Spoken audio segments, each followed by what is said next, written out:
Unspoken Claim, Episode 3.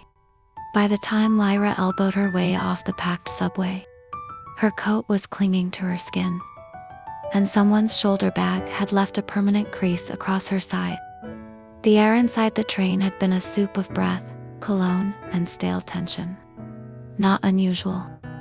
But tonight, her head throbbed from the effort of not breathing too deeply. She pushed through the turnstiles, climbed the stairs, and blinked against the harsh streetlight. Trash skittered across the sidewalk, and somewhere nearby, a siren wailed. 3 blocks later, she was finally home.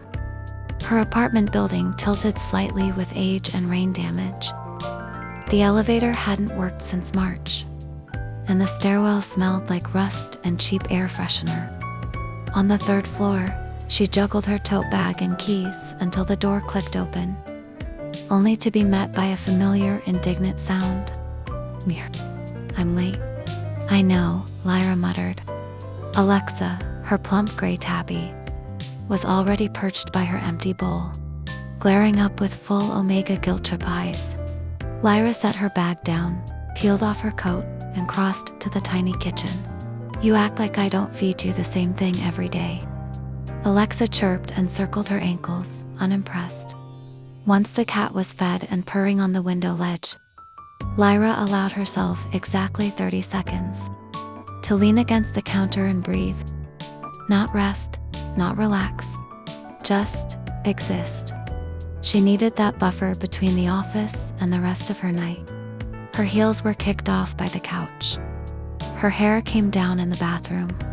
She changed into sweatpants and an oversized shirt. Soft, loose, scent neutral. She wiped her face clean. Then, finally, sat at the kitchen table with the orientation packet still folded in her bag. The cover read, Virelux Annual Gala Departmental Attendance Briefing. Lyra unfolded the first page. Mandatory arrival time, 6 p.m. sharp. Location, Virelux Grand Atrium. Dress code, formal black tie. Floor-length gowns recommended for Omega attendees. Security note, all attendees subject to passive scent scan. Enclosure, list of approved scent suppressant providers. She read it twice, then set it down and stared at her ceiling for a long moment. A scent scan, of course. She hadn't been in a situation that risky in over a year.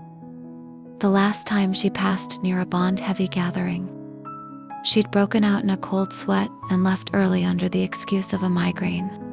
The last thing she needed was to draw attention to herself in a room full of elf. Not when the entire firm would be watching. And certainly not with Cassian Dorne present.